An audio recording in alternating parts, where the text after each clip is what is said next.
just want to start, just a little bit of history. So ITU, we started doing the interactive remote participation since 2009. And but we still remember the air traffic chaos we had in 2010 due to the volcanic eruption in Iceland, and so that actually kick-started the requirement for actually using the platform. So it was becoming ready at that time. And so in 2010, we were asked by the ITU Plenipotentiary Conference to actually, officially, using this platform for the future meetings, but in a test, as a pilot. Until today, it is still a pilot for another 4 years until 2018, because remote participation does require a change in the policy of these meetings for the status of remote participant versus an on-site participant. For on-site participant, if there is any technical glitches, you can stop the meeting. But the remote participant, we don't interrupt the physical meeting because of that. Okay.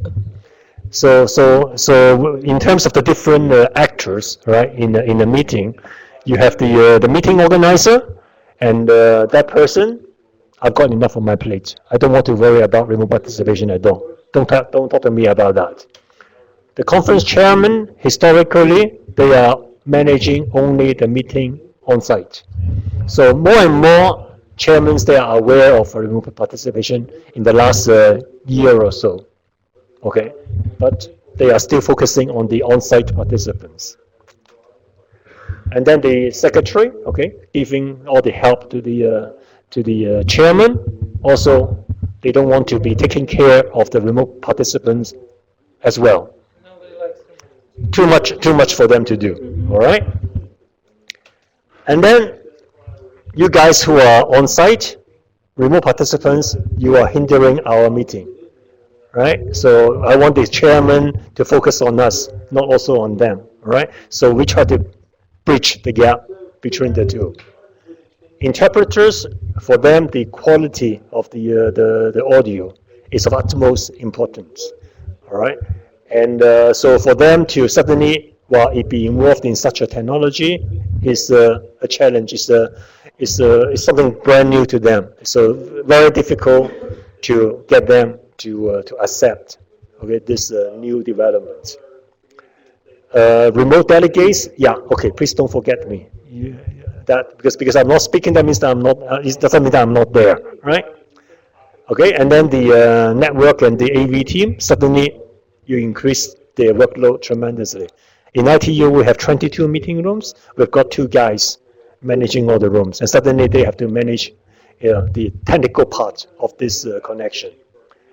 And we have created a new remote participation team, and then suddenly everything has to be spot on, zero tolerance for failures. All right, and then we engage a whole bunch of remote participation moderators to help us to bridge between the physical and the virtual room. So in terms of what we currently have at ITU, so we have the ITU conference room as usual. And then you've got the remote participation moderator sitting at the back of the room, and then you can see her screen reflects what we have actually in the meeting room itself. And that's what the remote participants actually see on their screen. And so we've got the internet cloud, and inside the cloud, we have the Adobe Connect server, and we have an on-site server. We developed our own. We are not using the cloud service, which is coming out of the United States, and it's not available to all countries due to political sanctions against certain countries that are ITU members. Okay, so with that solution, we can provide that service also to those countries as well.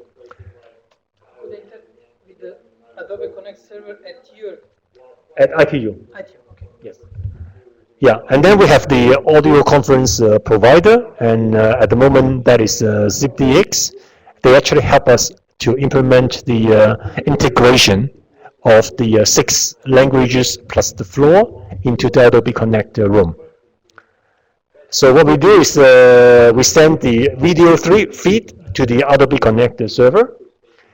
For the audio feeds coming out of the room, we send that via to the audio conference provider. And then the link between the audio conference provider and the Adobe Connect server is the English channel. All right. So for the remote delegates, so the person on the right, so he can select the Spanish channel through an interface in the Adobe Connect virtual room. And then the person in the middle, he can select Russian, for example. And then the person on the left, he says, no, I'm not going to use the telephone. I'm quite happy just listening to the audio streaming directly from the Adobe Connect virtual room. So he listens to the English in this case.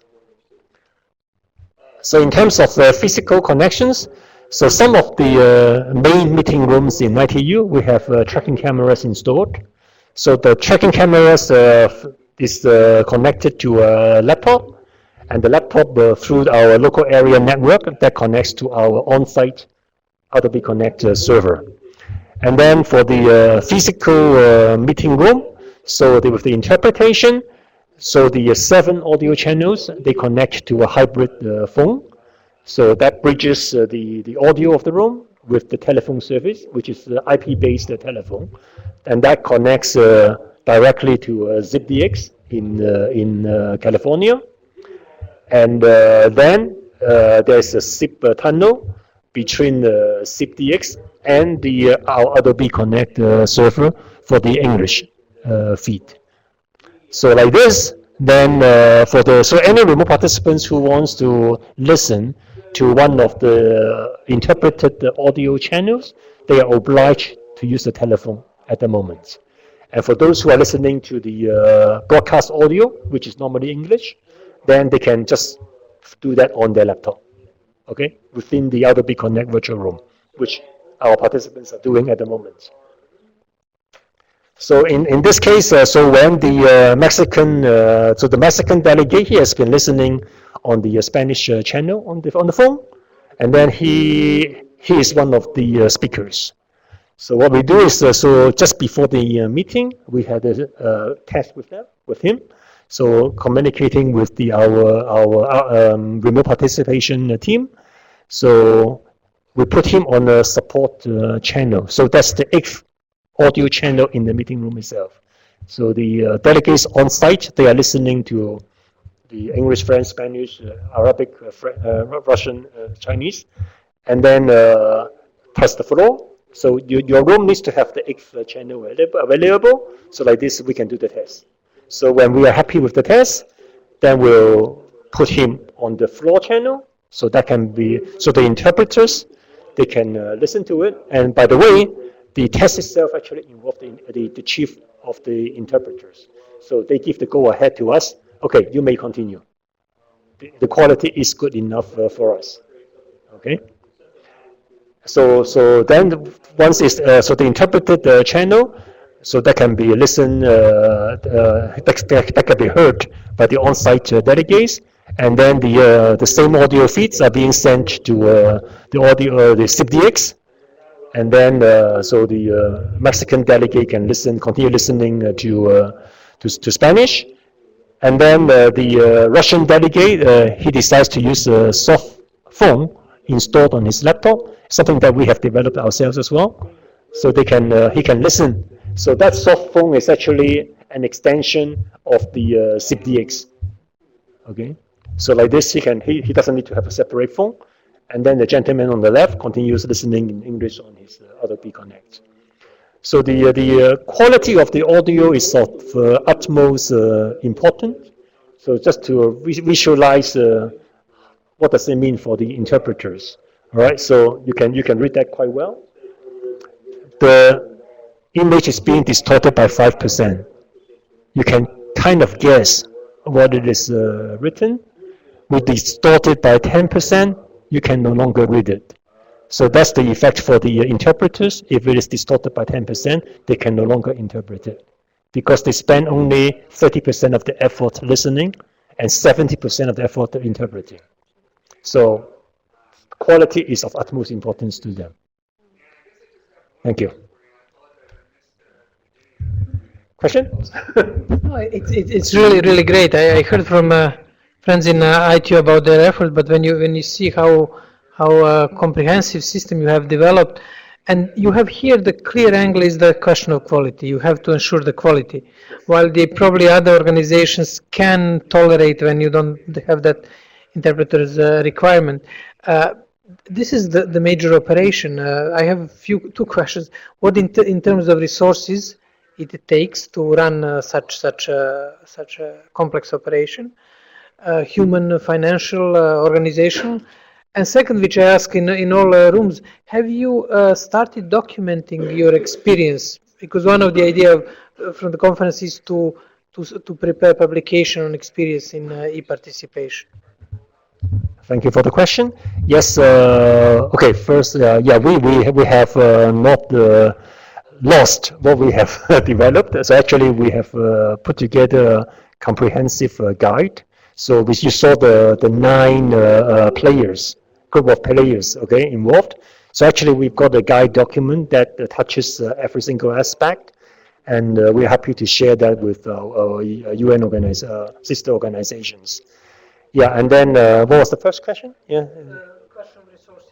Resources, yeah. In terms of resources, yeah, you can never get enough resources from the management, that's for sure. Okay, but we managed to fight for it.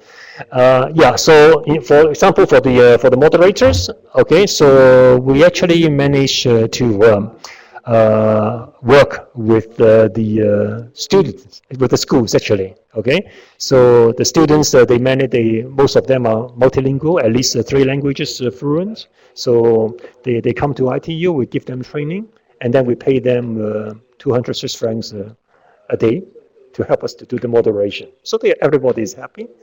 And then in terms of support, then unfortunately, okay, we are using our own team. And then myself, I am the head of the team, so I need to fight for the resources. So we have network engineers, and then we have audio sound engineer, and then we have the audio technician. I mentioned to you earlier, we have 2 guys. The technicians are managing the rooms, but we don't have a sound engineer, for example. So I'm recruiting one at the moment. All right, and then we have a e-meeting coordinator. And we've been providing a webcast service for more than 10 years already. And for that, we also have another technical guy with the 2 part-time technicians doing the webcast side. So my entire team is 12 people. Sorry.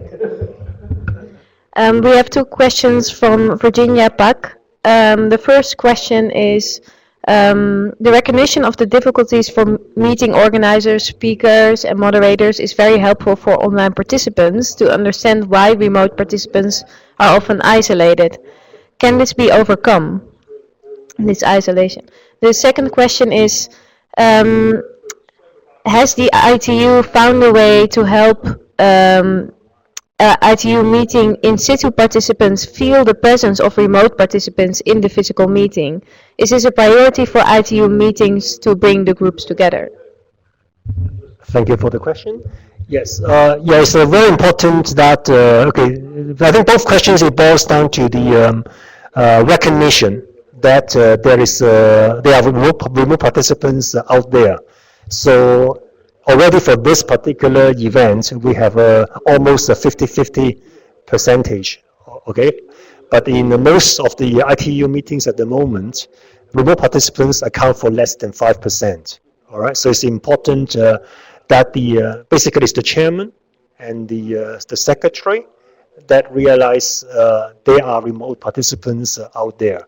And I would say most of that work is the job of the secretary, because the chairman focuses mainly controlling the on-site participants, and the secretary would be the one having the eye contact with the chat box open with the moderator. All right. So the moderator represents the all the remote participants who are out there, and then has to be very active, or if there are remote presentations, for example, or any on-site remote presentations, chairman normally they are only on-site maybe half an hour before the event. So the moderators really, they have to rush around, get all the documents, get that loaded to the Adobe Connect virtual room within that window of 30 minutes, maybe just 10 minutes to do all that.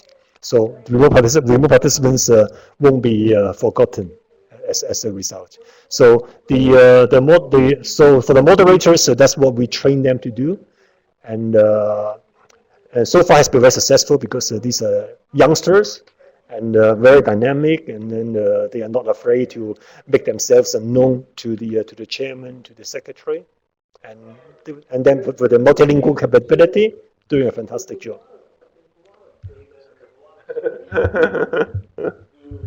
Other questions?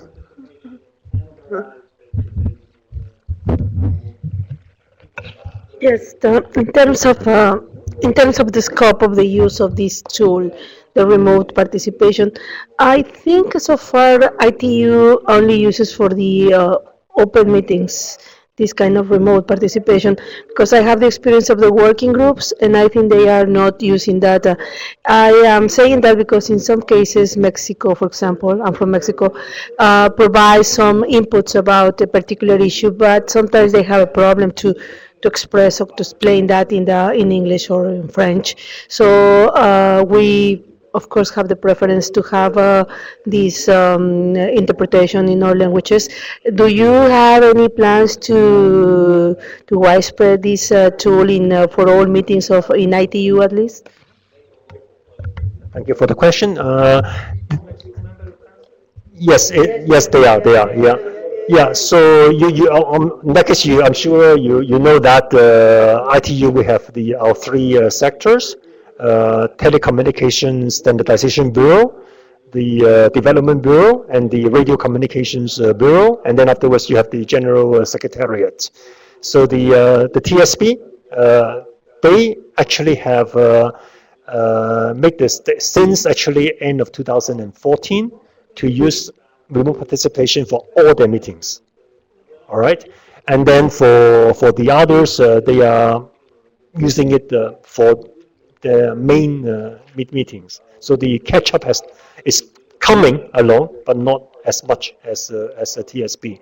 And then afterwards, in terms of the multilingualism, so that really depends on the event organizer, whether it should be in all the 6 languages, or 3 languages, or 4 languages. So if that is required, there's no problem to have the multilingual capability in the virtual room.